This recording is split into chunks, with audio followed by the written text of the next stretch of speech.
시간이 다 됐습니다. 다 같이 묵도하심으로 주일날 예배를 하나님 아버지께 드리시겠습니다.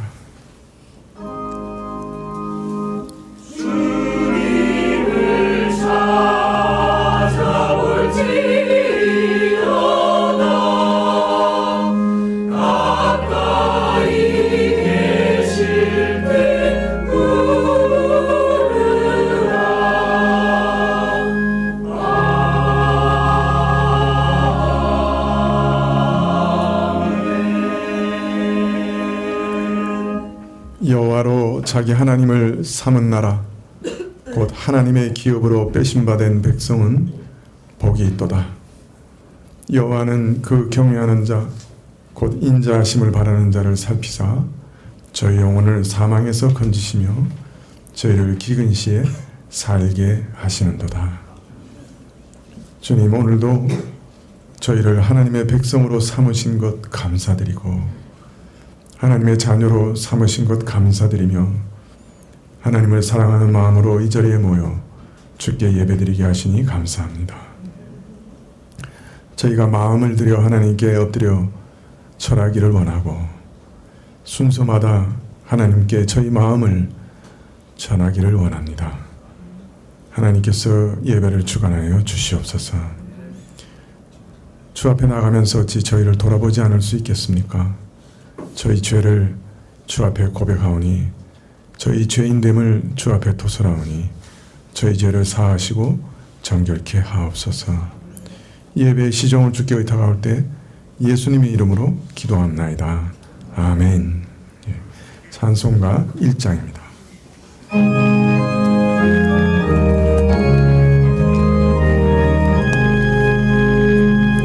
만복의 근원 하나님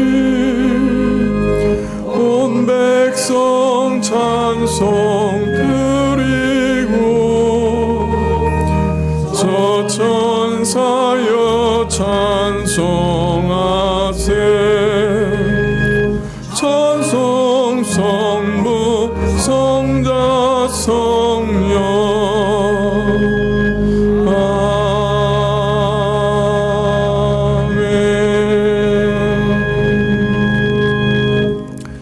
교동문은 시편 62편 1절부터 8절까지 말씀입니다. 시편 62편 1절부터 8절 구약 845쪽인데요. 시편 61편 1절부터 8절입니다. 나의 영혼이 잠잠히 하나님만 바라며 나의 구원이 그에게서 나는도다.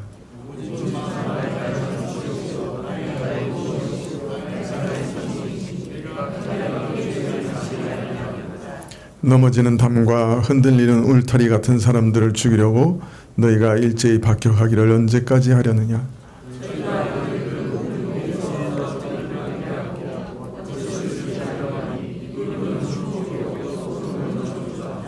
나의 영혼아 잠잠히 하나님만 바라라. 대저 나의 소망이 저로 쫓아 나는도다.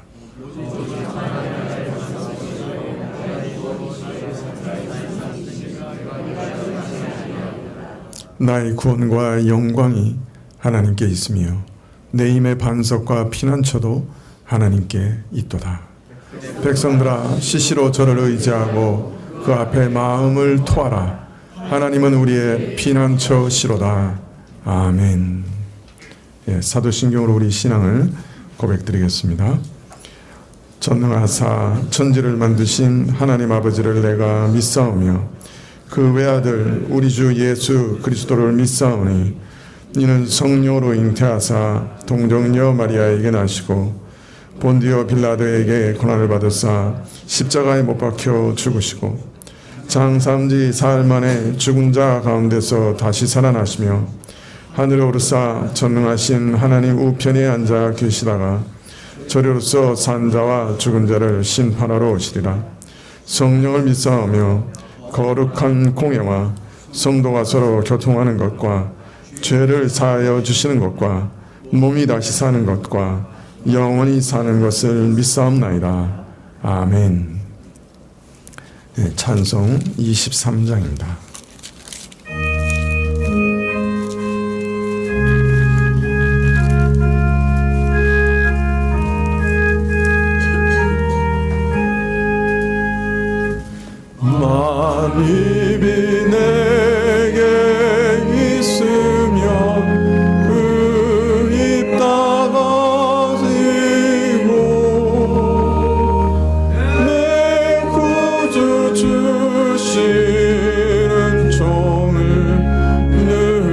찬송하겠네.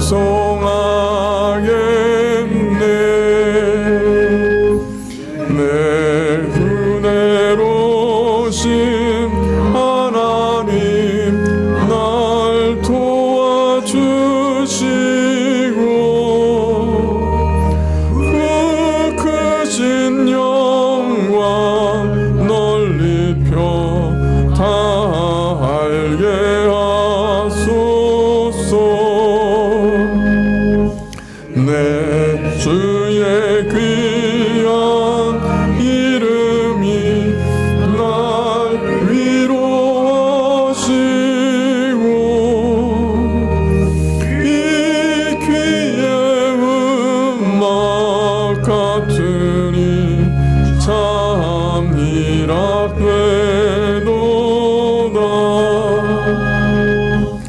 내 죄의 권세 깨트려 그 결박 푸시고 이 추한 마음을 비로소 고청케 하셨네.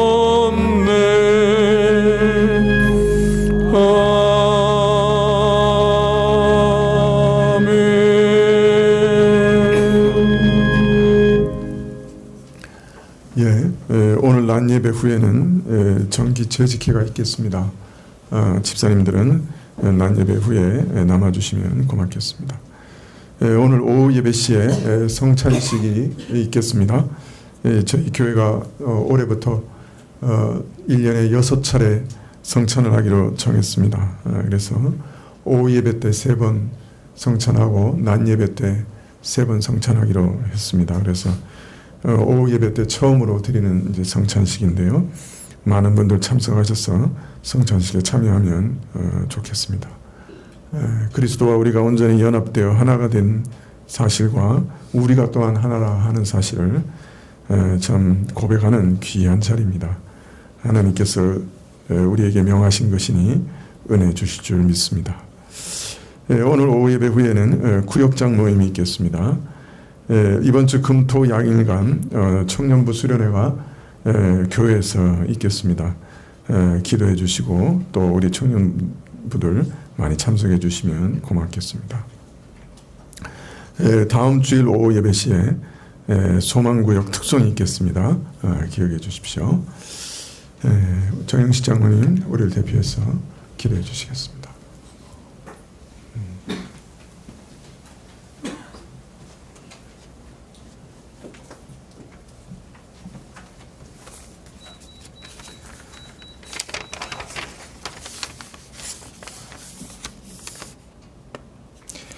전능하신 하나님, 승리의 하나님, 오늘도 예배의 자리로 나올 수 있도록 우리의 발걸음을 인도하여 주셔서 감사드립니다. 한 하나님, 한 믿음, 한 소망을 가진 우리 교회 지체들과 함께 하나님께 예배드릴 수 있도록 은혜를 베풀어 주셔서 진심으로 감사드립니다. 하나님, 세상의 마지막 때를 살아가는 저희들에게 하나님의 특별한 은총과 능력을 허락하여 주시기를 간절히 구합니다. 하나님, 참으로 우리의 삶이 전쟁터입니다. 무엇보다 우리의 마음이 전쟁터인 것을 고백합니다. 하나님, 우리 안에 하나님의 말씀, 하나님의 지혜를 붙잡고 순종하려는 마음과 세상의 지혜가 더 지혜롭다는 소리가 하나님 치열하게 싸웁니다. 하나님, 우리의 삶을 책임지시고 우리에게 가장 좋은 것을 주시기를 원하시는 하나님께 우리와 우리 가족의 삶을 의탁하려고 할 때 하나님, 우리 삶에 대한 염려와 걱정이 물밀듯이 몰려옵니다. 하나님, 우리를 불쌍히 여기사 우리 안에서 선한 마음이 이길 수 있도록 은혜를 베풀어 주옵소서. 하나님, 우리에게 하늘로부터 오는 큰 믿음을 허락하여 주시기를 간절히 구합니다. 우리의 눈을 열어주소서. 하나님, 우리의 싸움이 혈과 육을 상대하는 것이 아니오 통치자들과 권세들과 이 어둠의 세상 주관자들과 하늘에 있는 악한 악의 영들을 상대하는 것임을 알아 매일매일 이 싸움에서 물러서지 않게 하나님 함께하여 주옵소서. 그래야 하나님 우리 가운데 이 선한 싸움의 흔적과 열매들이 풍성하기를 주여 간절히 소망합니다. 하나님 우리와 함께하여 주옵소서. 하나님 우리에게 참 믿음을 주시고 선한 능력을 허락하여 주시기를 간절히 구합니다. 하나님 대지진으로 고통받고 있는 튀르키예와 시리아를 불쌍히 여겨서 구원하여 주시기를 하나님께 의탁합니다. 긍휼히 여기사 하나님의 형상을 입은 많은 생명들이 하나님 구원 얻도록 주님 은혜 베풀어 주옵소서. 하나님 주의 몸된 성가교회를 위해 기도합니다. 삶의 무거운 짐을 지고 있는 이들에게 함께하여 주시고 이들의 짐을 맡아주시고 가볍게 하여 주옵소서. 하나님 병환과 고통 중에 있는 이들을 치료하여 주시고 특별히 진로를 고민하는 이들을 하나님 선한 길로 열린 길로 인도하여 주시기를 간절히 구합니다. 이 말세에 주의 몸된 성가교회가 이 땅 가운데서 구원의 공동체가 되게 하여 주시고 생명의 공동체가 되게 하여 주시기를 간절히 구합니다. 하나님 오늘 우리 가운데 말씀을 허락하여 주시고 주신 말씀으로 하나님 매일매일의 영적 전투에서 승리하게 하여 주옵소서. 오늘 오후 예배 가운데 성찬을 나눌 때 하나님의 크신 은혜를 허락하여 주시기를 간절히 구합니다. 저희가 드리는 찬양과 예배를 받아주시기를 구하오며 저희가 드리는 헌물을 받아주시기를 구하오며 세상을 이기신 예수 그리스도의 이름으로 기도합니다. 아멘.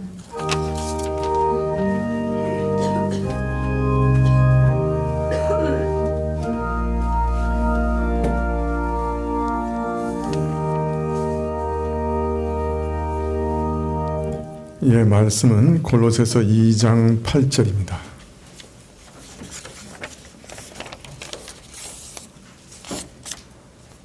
골로새서 2장 8절입니다. 신약 326쪽입니다.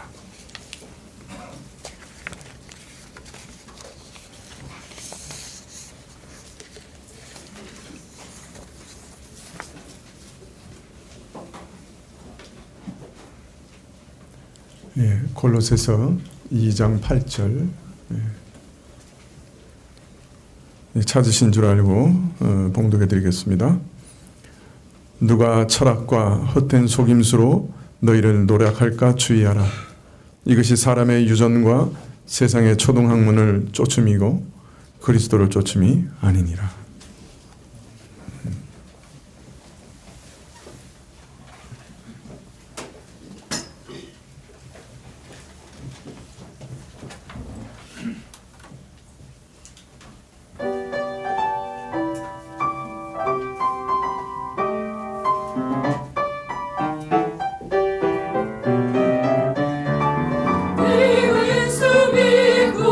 죄 사함받아 나의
감사합니다.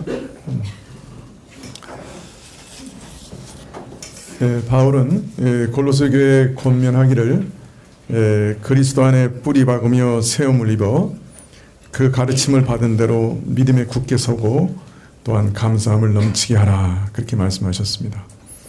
즉 하나님의 말씀으로 가르침 받은 대로 굳게 서고 그 가운데 믿음의 뿌리를 깊이 내리라고 권면하셨지요. 근데 그 다음에 오늘 말씀하시기를 철학과 헛된 속임수에 사로잡히지 않도록 주의하라, 그렇게 경계하셨습니다. 그런데 철학이라고 말한 다음에 곧 헛된 속임수라고 말합니다. 동격으로 얘기하고 있어요. 자, 철학을 헛된 속임수라고 얘기하고 있는 거죠. 이 지난 시간에 말씀드리기를 이 철학이라고 하는 말이 요새 통용되는 일반적으로 우리가 지금 배우고 있는 철학을 뜻할 수도 있지만은 당시의 맥락을 생각한다고 하면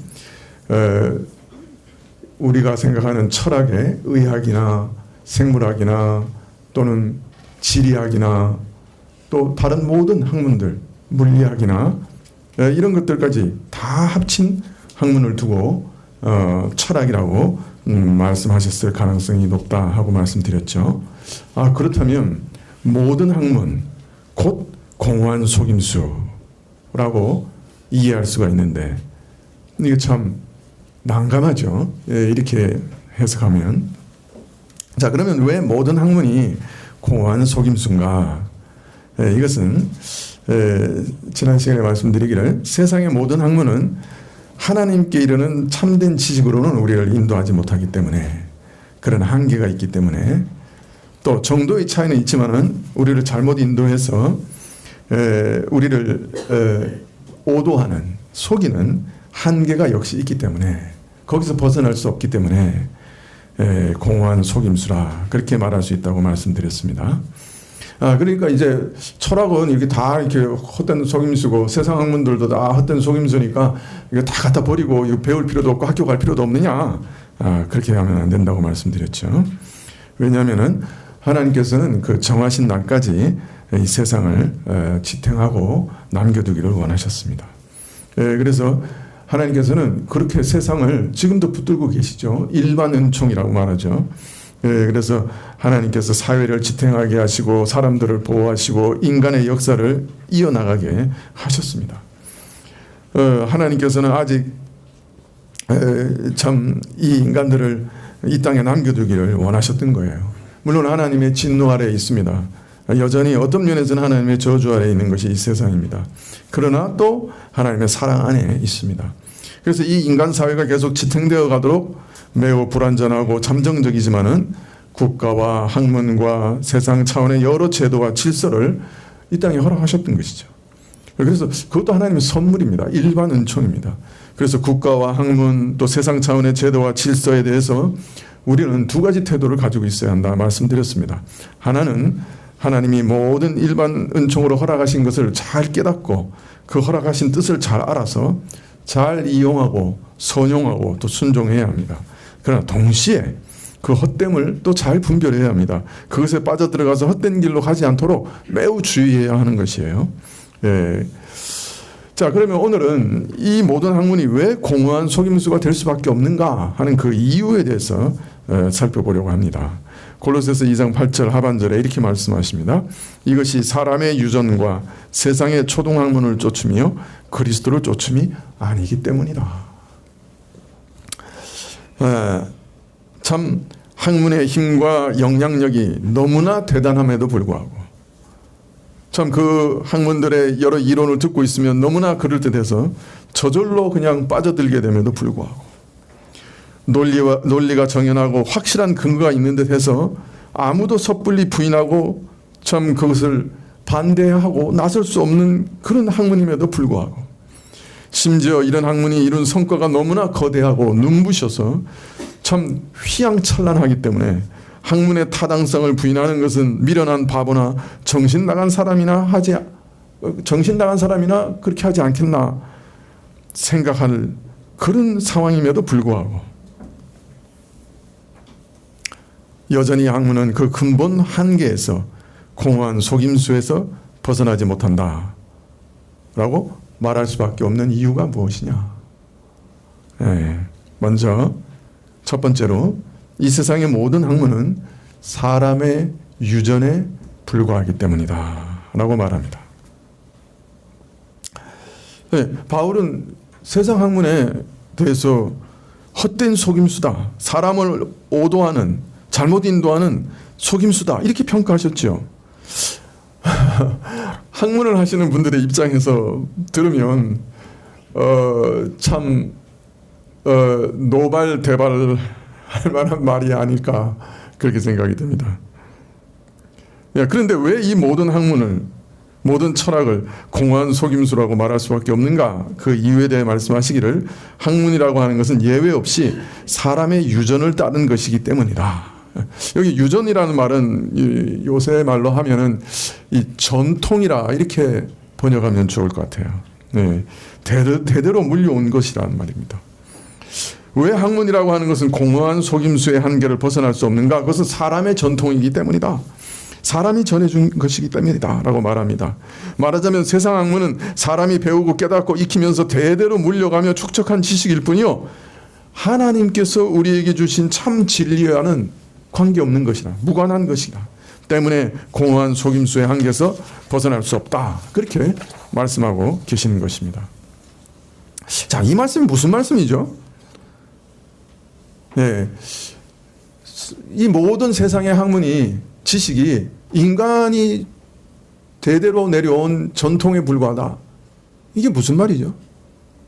여러분 한번 생각해 보세요. 우리가 지식을 획득하는 과정을 살펴보면 이게 무슨 말인지 좀 이해하실 수 있습니다. 사실 우리가 제일 먼저 지식을 배우는 것은 누구에게 배우죠?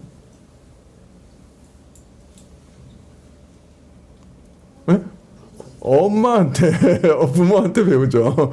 그건 아주 당연한 일이죠. 자, 분명히 우리는 지식을 누구에게부터 배워요? 처음에는 어머니한테 배우죠.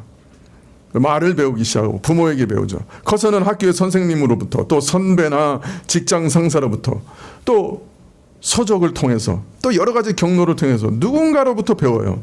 그래서 지식을 축적해 갑니다.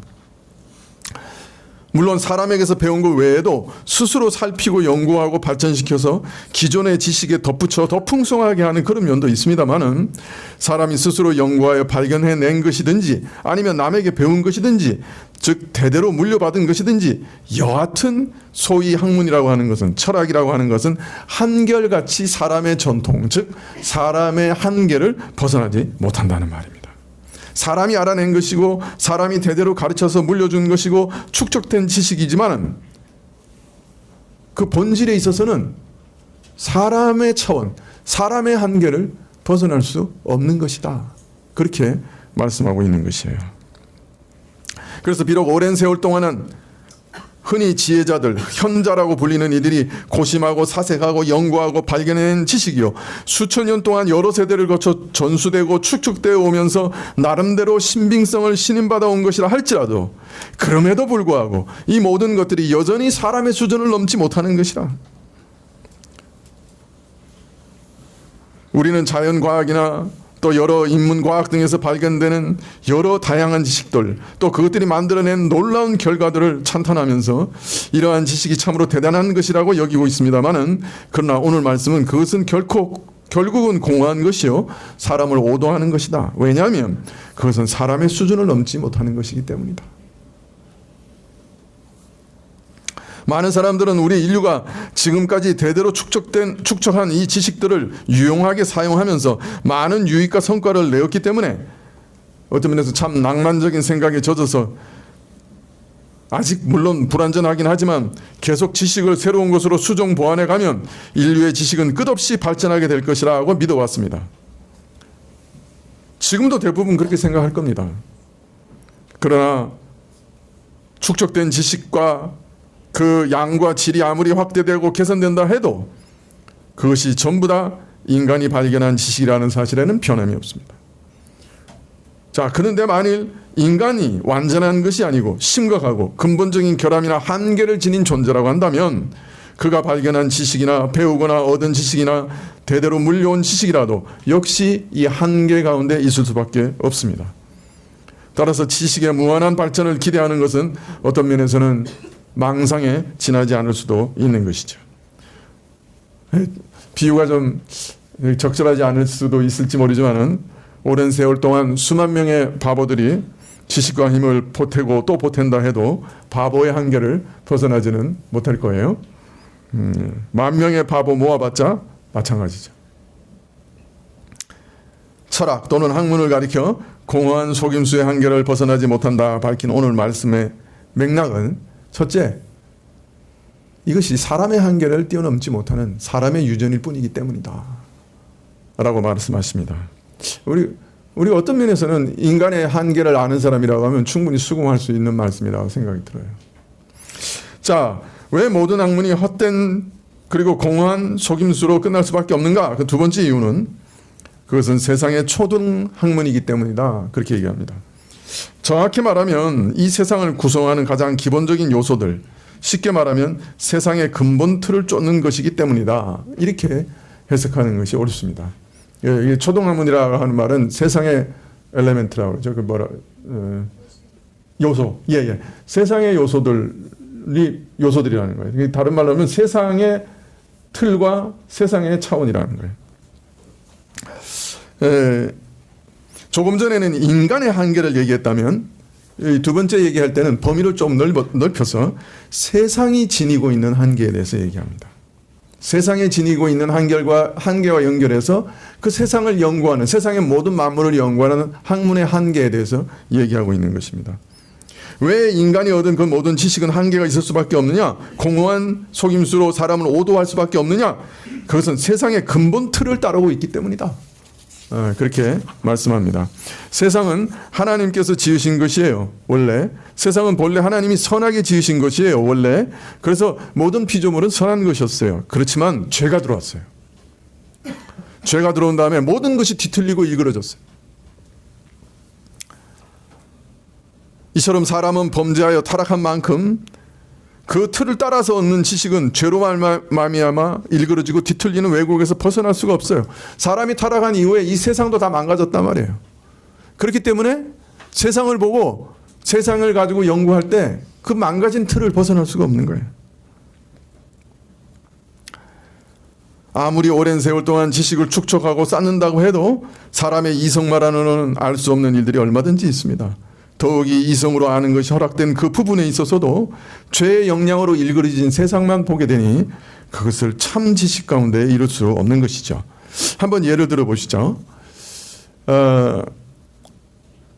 사람의 행동을 지배하는 가장 강력한 것이 무엇이냐라고 현대 심리학자들은 뭐라고 얘기합니까? 사람의 행동을 가장 지배하는 가장 강력한 것이 무엇이냐라고 질문할 때 현대 심리학자들은 뭐라고 얘기합니까? 심리학과 자수하여 몰매 맞자.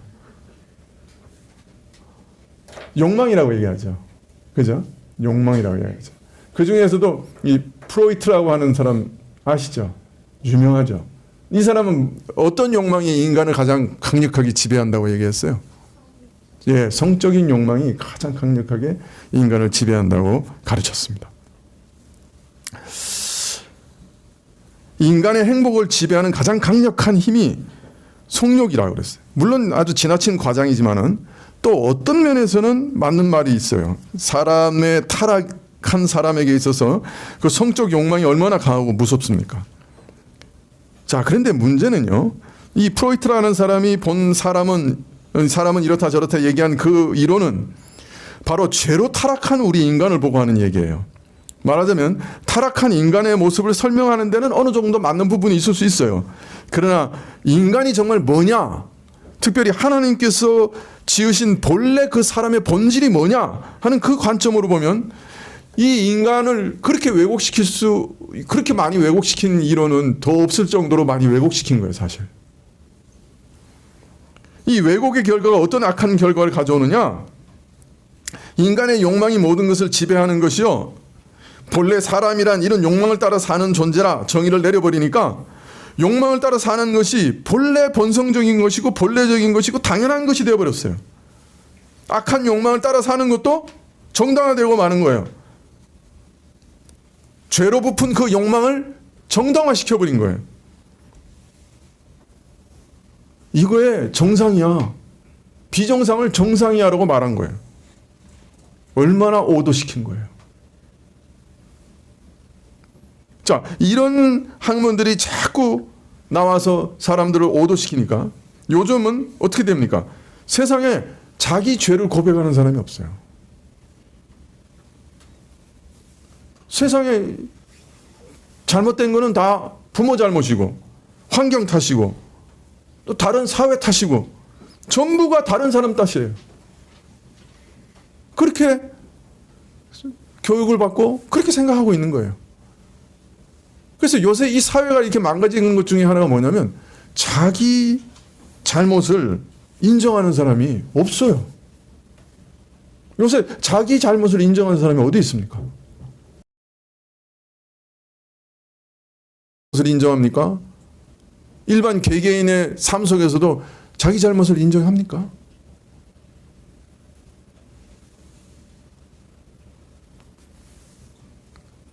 자기 잘못을 인정하지 않는데 어떻게 개선이 가능합니까? 어떻게 변화가 가능합니까?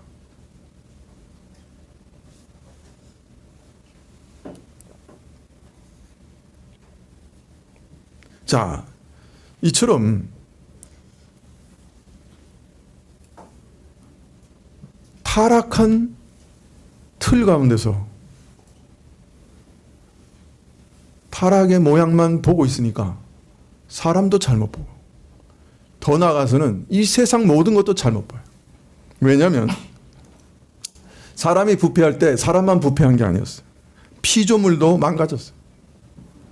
땅과 거기 나오는 모든 것이 저주를 받아서 가시와 엉겅퀴를 내게 됐고 짐승들은 서로 잡아먹는 흉폭한 모습으로 일그러졌어요. 그래서 원래 내신 자연의 아름다움을 사람은 이제 알 길이 없게 됐어요. 학자들이 알 수가 없어요. 자연계에 대해서도 이렇게 온전히 이해할 수가 없어서 이제는 오해와 억측을 만들어낼 수밖에 없는 거예요. 자, 사람도 부패한 사람만 보고 있죠. 자연도 망가진 것만 보고 있죠. 그런데 더 무서운 것은 이 세상의 모든 것이 바로 하나님을 대적하는 마귀의 영향력 아래 있다는 거예요. 흔히 마귀를 가리켜 공중의 권세 잡은 자라 그렇게 얘기하잖아요. 세상을 지배하고 있는 왕이라 이렇게 얘기하고 있잖아요. 믿기 전에 사람의 상태를 가리켜 공중의 권세 잡은 자에게 지배를 당하며 끌려다닌다. 그 욕심, 사람들의 마음속에 욕망을 불어넣는 악한 영들의 그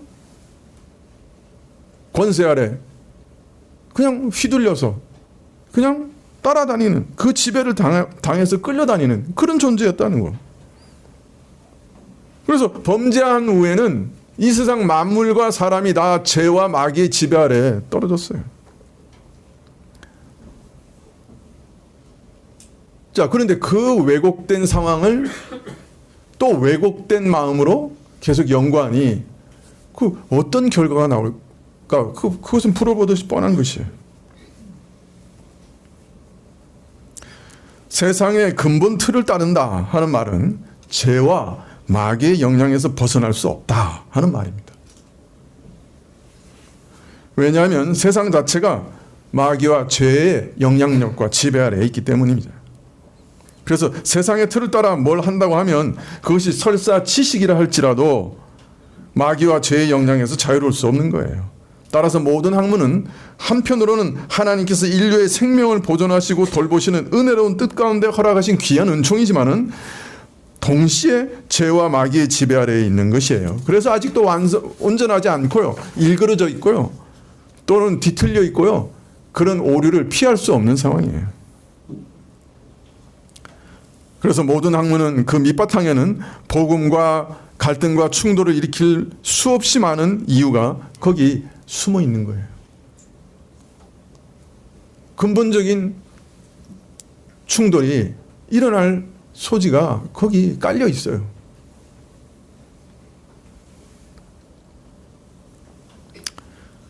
왜 모든 학문이 헛된 그리고 공허한 속임수가 될 수밖에 없는가? 세 번째 이유를 말합니다. 그 마지막 이유는 그리스도를 쫓음이 아니기 때문이다. 그렇게 말합니다. 일반적으로 생각하기에 세상 지식과 믿음은 서로 다른 것이다. 그러니 서로 상관하지 않고 지식 따로 믿음 따로 취급하는 것이 좋다. 흔히 생각합니다. 그러나 우리가 이미 다 배웠지만은 골로새서는 분명히 말하기를 모든 학문이 인간의 모든 지식이 믿음과 상관이 없는 것이 아니다 라고 말합니다.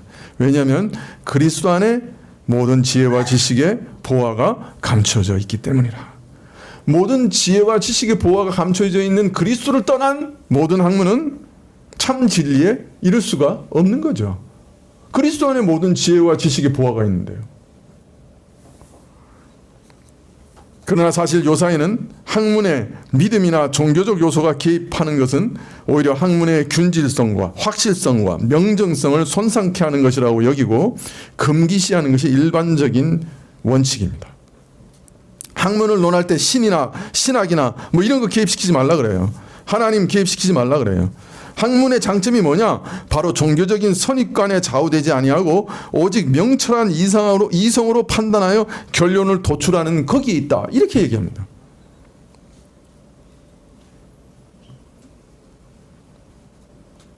우리가 흔히 철학의 대명사로 알고 있는 히랍의 철학도 그 옛날 보면은 신화나 종교의 영향을 많이 받았죠. 또 그 정신에 그 좌지우지하게 됐죠. 그런데 이제 그런 것에서 벗어나서 또 중세의 기독교적인 영향을 벗어나서 신화나 종교적인 시대를 벗어나서 사람의 이성만으로 비판하고 모든 것을 판단하게 된 그때부터 비로소 철학이라는 것이, 학문이라는 것이 시작되었다. 세상 사람들은 또 다 이렇게 얘기합니다. 그런데 바로 이 학문의 장점이라는 것, 곧 인간의 이성만으로 지식을 받아들이려고 하는 그 자세 자체가 관점을 달리해 보면 바로 학문을 인간의 한계 속에 가두는 촉새라고 하는 것을 어렵지 않게 알 수 있습니다. 모든 것을 인간의 이성으로만 판단하거나 추론하려고 하니 사람의 한계를 벗어날 수 없는 것입니다. 따라서 그 지식은 사람의 한계를 벗어난 것에 대해서는 다를 수가 없고 더욱이 어떤 대상을 다룬다고 해도 인간이 알 수 있는 그 범위 이상은 알지 못하는 것이에요. 흔히 자연과학의 최대 장점은 시험을 통한 검증 또는 증명이라고 합니다마는 과학은 실험으로 증명된 확실한 지식이라고 얘기합니다마는 바로 그 말 자체를 뒤집어 보면 무슨 뜻이 됩니까? 시험으로 검증할 수 없는 것은 그것에 대해서는 아무것도 말할 수 없다는 말이 되죠. 과학은 실험으로 증명할 수 없는 것은 말할 수 없어요. 그게 한계예요.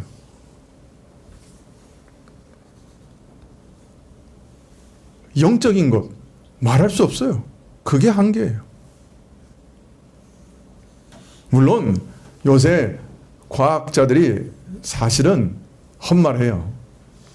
실험으로 검증된 것만 말할 수 있다고 말하지만은 사실은 아니에요. 실험으로 증명할 수 없는 가설들을 막 내놓으면서 그것이 진리인 것처럼 얘기해요. 사실은 가설이고 믿음인데 마치 진리인 것처럼 가르치는 것이 과학에도 많이 있어요. 그것도 속지 말아야 돼요. 여러분, 진화론도 한 예 아닙니까? 그게 증명된 얘기입니까? 진화론이 나온 지 100년도 안 됐어요. 증명된 얘기입니까? 100년 동안 그 어떤 진화도 발견 못했어요. 그것도 가설이에요. 사실 그것도 믿음이에요.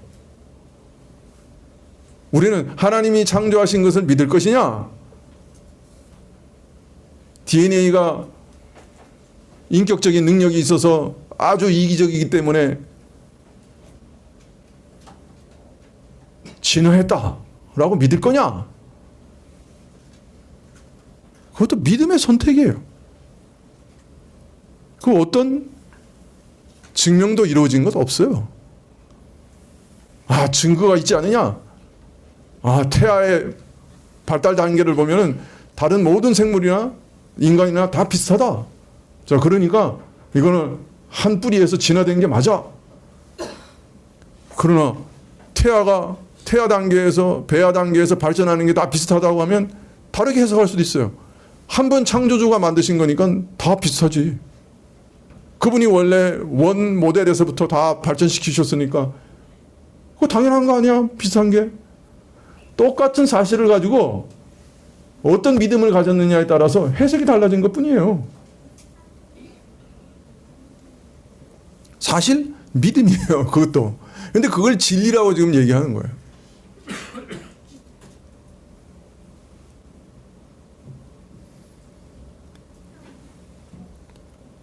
하나님께서 아무것도 없는 무에서 모든 존재하는 것들을 불러내셨다.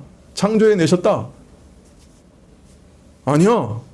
세상은 아무것도 없는 상황에서 뭔가 큰 폭발이 일어나가지고 빅뱅이라고 그냥 큰 폭발이 나서 우주가 만들어진 거야. 근데 그 우주가 만들어진 게 증명됐어요? 그것도 가설이에요. 이것도 믿음이고 저것도 믿음이에요.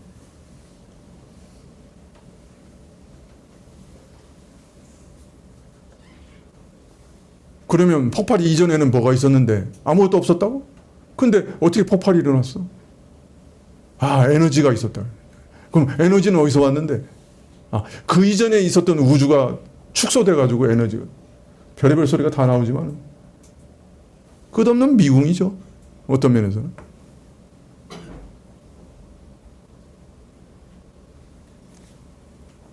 사실은 둘 다 믿음이에요. 하나님께 순종하고 싶지 않잖아요, 우리가 원래. 부모한테도 순종하고 싶지 않은데 우리가 하나님께 순종하고 싶나요? 하나님 있다고 인정하면 귀찮잖아요. 힘들잖아요. 내 마음대로 못 사니까. 그러니까 어떻게든 다른 믿음을 찾아야죠. 그래야 마음이 좀 평안하죠. 근데 비참한 평안이죠. 자신을 다 먼지와 원숭이로 만드는 거니까. 원숭이가 내 아버지 조상이고 세상에 먼지로 돌아가는 그걸로 끝이니까 비참한 평안이죠. 그러나 일단 하나님이 계시면 섬겨야 되잖아요. 그분 뜻을 따라야 되잖아요. 싫은 거죠. 모든 인간, 원죄를 가진 모든 인간은 하나님에 대한 반역심과 미움을 갖고 태어나잖아요. 그런 사람들이 어떻게든 하나님을 지워버려야 되는데 뭔가는 만들어내야죠.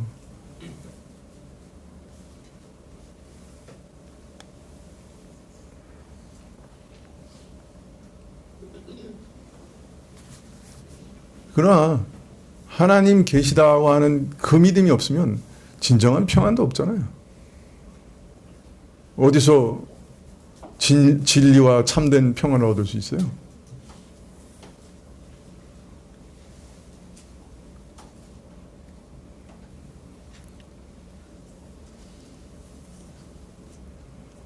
둘 다 믿음이고 우리가 선택하는 것입니다. 어떤 면에서.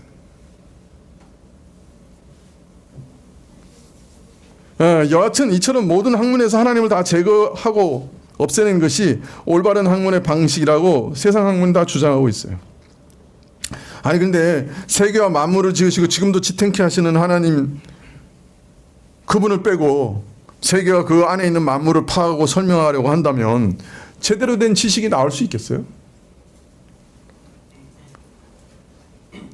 자, 바울이 인간이 이성만으로 하나님을 추구하려고 하나님을 발견하려고 할 때 어떤 일이 일어나느냐. 로마서 1장 21절부터 23절에 얘기하시기를 오히려 그 생각이 허망해지며 미련한 마음이 어두워졌나니 스스로 지혜 있다 하나 우둔하게 되어 썩어지지 않은 하나님의 영광을 썩어질 사람과 금수와 버러지 형상의 우상으로 바꾸었느니라.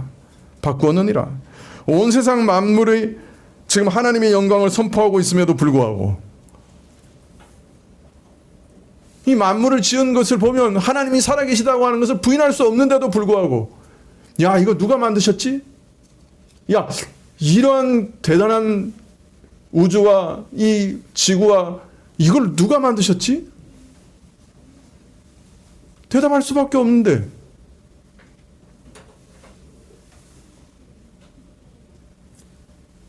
재밌는 건요, 천문학자들하고 물리학자들이 연구를 해보니까 이 우주에서 인간이 만들어지기 필요한 원소들이 이 비율로 만들어지는 게 이건 거의 뭐 기적에 가까운 거라는 거예요. 그런데 어떻게 이 우주에 인간의 몸을 구성하는 이런 요소들이 이런 비율로 존재하게 됐을까? 그거 깜짝 놀라게 된 거예요. 이건 기적이라는 거예요. 그래가지고 이 천문학자들이 그 다음에 어떤 생각을 했느냐, 빅뱅이 일어났을 때 우주가 하나만 생긴 게 아니고 수억 개가 생겼다는 거예요. 이런 우주가 우리 눈에 보이는 게. 그 중에 하나가 우리 우주라는 거예요. 이게 그 지름이 뭐 130억 광년 되는 이 우주가 하나만 생긴 게 아니고 수억 개가 생겼다는 거예요. 그리고 그 중에 이 인간이 이 우주 안에 인간과 생명이 생길 만한 원소의 비율이 딱 맞았다는 거예요. 그래서 요새 그 무슨 블랙? 무슨 맨인 블랙? 뭐 영화 있죠? 예? 여러분 진짜 중요한 영화는 안 보시죠?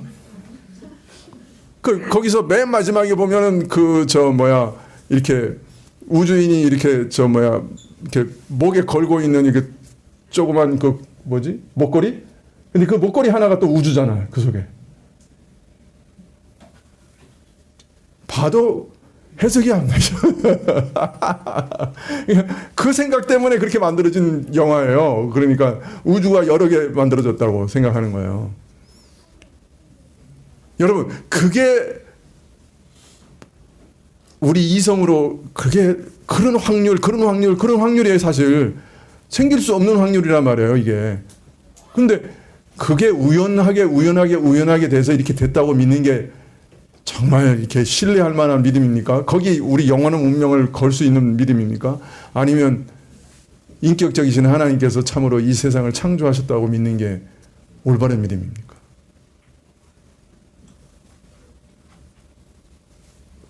하여튼 온 세계 만물이 하나님의 영광을 선포하고 있음에도 불구하고 사람이 자기 이성만으로 하나님을 알고자 하면 하나님의 참모습을 알게 되는 대신에 썩어질 인간과 금수와 버러지 형상을 두고 하나님이라고 하는 우스운 일들이 일어날 수밖에 없다. 하나님도 잘못 찾아간다. 자기 딴에는 지혜롭고 참 대단하게 명철하다고 자부하지만은 실제는 어리석고 미련한 것에 갇혀서 하나님의 참모습을 이렇게 왜곡하게 된다. 비단 그렇다면 하나님뿐만 아니죠. 다른 모든 대상에 대해서도 마찬가지예요. 인간이 하나님의 계시의 말씀을 떠나 자신의 이성만으로 뭔가를 알아내려고 하면 진리에 이르게 되는 것이 아니라 오류에 이르게 돼요. 진리를 왜곡하게 돼요. 네, 여러분, 세상의 모든 물체는 고체보다 액체가 가벼워요. 고체가 무거워요. 맞죠? 그런데 단 한 개만 고체가 무거워요. 그게 뭐예요? 물이죠. 얼음이 물보다 가벼워요. 그래서 얼음은 물 위부터 얼어요.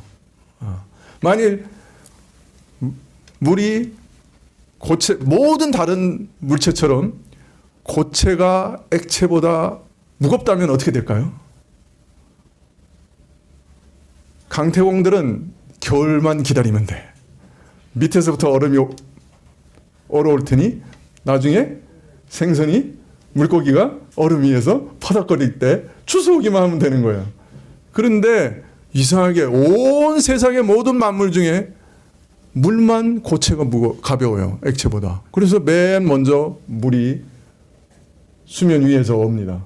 그런데 물만큼 또 온도가 잘 전달되지 않는 물질이 없어요.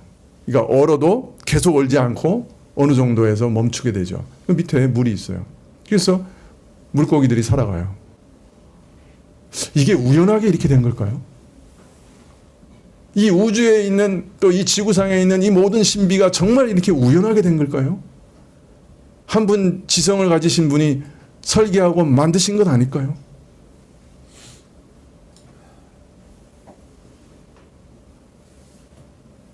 최근에 벌들을 보니까 색깔을 구별을 못해. 꽃을 보면 벌의 눈으로 보면 그냥 관역으로만 보인다는 거예요. 관역처럼 보인대. 그래서 꿀이 있는 자리에 정확하게 들어갈 수 있도록만 보인다는 거예요. 그럼 왜 꽃이 그렇게 색깔이 많고 그렇게 기기묘묘하게 아름답게 수없이 많이 그냥 똑같이 되면 되는데 왜 그렇게 진화해서 왜 이렇게 헛수고로 하는 거야? 그 색깔을 그렇게 많이 만들고 모양도 많이 만들고 이기적인 유전자인데 벌하고는 아무 상관없는데 하나님이 꽃을 보고 인간이 아름답고 즐겁고 기뻐하라고 그렇게 만드신 거죠 뭐.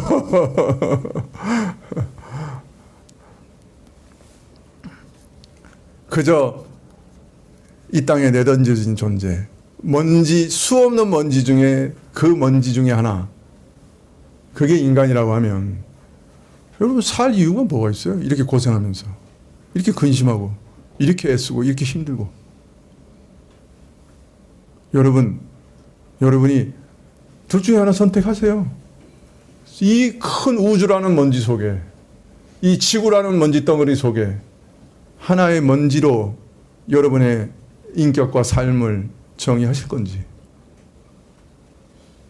하나님이 만드시고 관심 가지시고 이 우주 전체보다 더 소중하게 여기시고 그래서 외아들까지 내어주신 귀중한 하나님의 자녀로 자신을 인정할 건지, 여러분 선택하세요.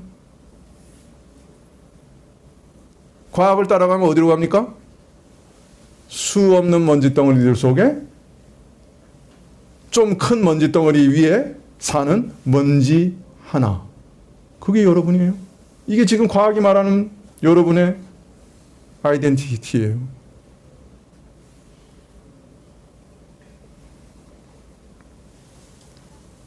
돈을 100만금을 저에게 줘도 저는 그거 안 따라갈랍니다.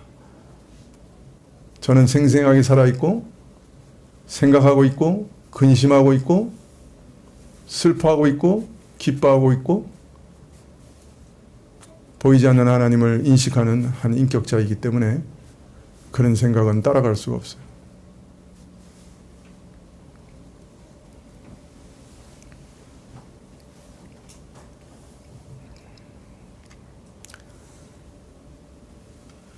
학문 가운데 하나님을 빼버리면 진리를 왜곡하게 돼요.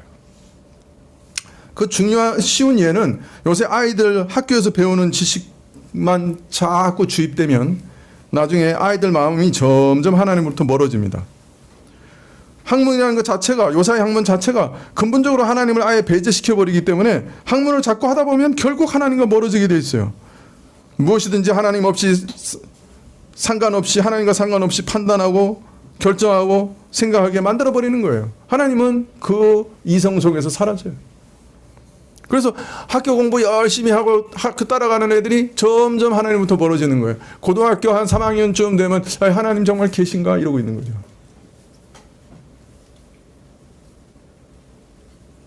저는 우리 아이들이 좀 그런 고민이라도 하면 좋겠어요.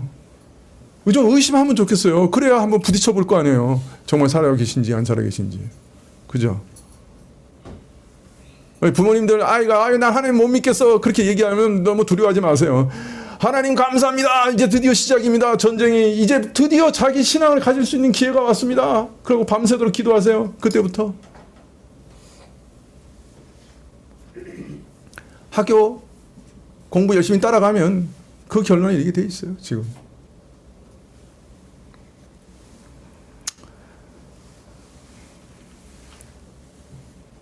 한편으로는 학문을 통해서 인류가 받은 많은 혜택을 누리고 있는 것이 사실입니다마는, 또한 하나님의 은혜로운 뜻에 따라 우리에게 허락된 은총인 것도 사실입니다마는, 동시에 그 밑바탕에는 이런 허망함과 아울러 엉뚱한 길로 오도하는 기만성을 지니고 있습니다. 왜냐하면 사람의 유전이고 모든 학문은 세상의 틀을 벗어날 수 없고 하나님을 배제하고 그리스도를 쫓지 않기 때문에 모든 학문은 진리를 왜곡할 수밖에 없는 거예요. 사실 여러분 오늘 골로새서에서 모든 학문의 본질에 있는 치명성을 이렇게 2장 8절에서 얘기해 주시지 않으면 우리가 세상 학문에 숨겨져 있는 그 치명성을 어떻게 알 수 있겠어요? 그죠? 얼마나 놀라운 말씀들이에요, 이 성경이. 하나님이 주신 말씀이에요. 하나님께서 명쾌하게 우리에게 탁 보여주시는 거예요. 세상 학문이 어떤 것이냐? 2장 8절 한 절로 딱 이렇게 놀랍게 정의하는 것 보신 적 있으세요? 저는 이 말씀을 보고 있으면 막 흥분이 돼요. 야, 세상의 모든 학문을 요 한 절로 그냥 이렇게 쉽게 말해서 아작을, 죄송합니다. 아니, 쉽게 말해서 이렇게 딱 명쾌하게 정의를 내려버리는 그런 데가 어디 있어요? 그 학문, 세상의 학문 중에 이런 거 보셨어요? 이게 하나님의 계시 아니면 이런 게 나오겠어요? 이게 바울 머리에서 나온 거예요?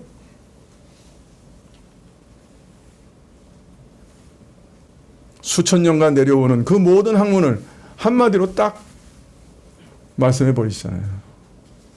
공허한 헛된 속임수에 불과하다.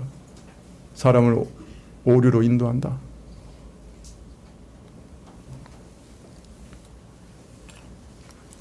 하나님이 우리에게 이렇게 계시해 주시지 않는다면 학문이 가진 기만성을 우리는 깨달을 수 없었을 겁니다.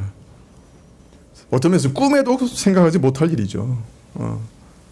이런 얘기 지금 학문하는 분들한테 하면 데모할 거예요, 아마. 그러나 사실 주의 계시는 우리에게 명백하게 가르쳐 주십니다. 그러나 여러분, 학문 열심히 하셔야 돼. 그리고 그것을 유용하게 사용하셔야 돼요. 그러나 거기서 함정에 빠지시 말하셔야 돼요. 자, 그러니까 우리가 얼마나 기도하면서 학문을 해야 되겠어요? 기도하시고.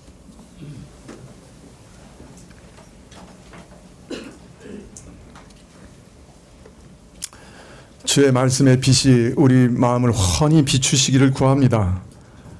그래서 학문하는 자들은 학문의 위험성을 바로 알고 또 올바로 학문할 수 있게 해주시고, 또 이 땅의 모든 일들을 접하며 배우고 익히는 우리들, 생각하고 말하고 지식을 얻는 우리들은 또 이 가운데서 잘 분별할 수 있는 지혜를 하나님의 말씀 가운데서 얻게 해 주십시오.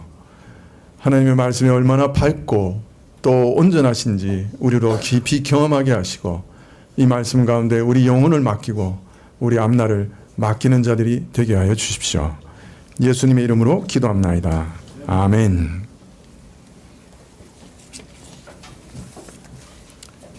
네, 423장 찬송하시겠습니다.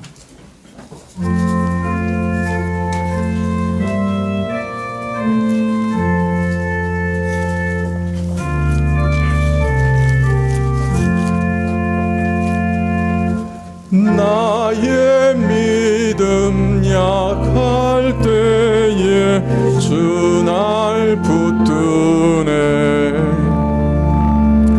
마귀 나를 괴일 때에 주 날 붙드네. 나를 붙드네. 나를 붙드네. 사랑하는 나의 주 나를 붙드네. 우리 구주 아니면 서지 못하네. 나의 사랑 식을 때에 주 날 붙드네. 나를 붙드네. 나를 붙드네. 사랑하는 나의 주 나를 붙드네. 나를 귀히 보시고 항상 붙드네. 구원 얻은 사람을 항상 붙드네. 나를 붙드네. 나를 붙드네.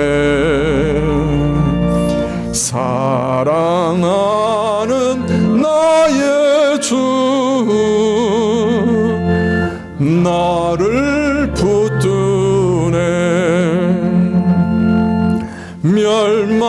멸망길로 나갈 때에 주 날 붙드네.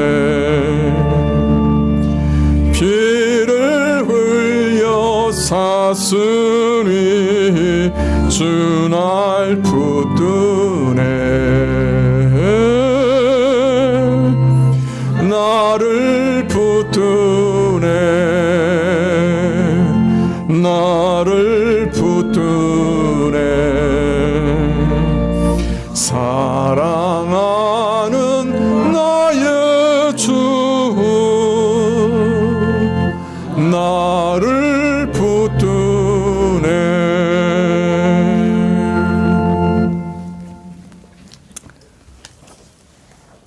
지금은 우리 주 예수 그리스도의 은혜와 하나님 아버지의 그 크신 사랑과 이 은혜와 사랑을 깨닫게 하시고 누리게 하시는 성령님의 교통하시고 역사하시며 주의 말씀의 귀중함을 깨닫고 그 말씀에 우리의 영혼을 맡기며 머리 숙인 주의 백성들을 위해 지금부터 영원까지 함께 계실지어다. 아멘.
가만히 있어보자.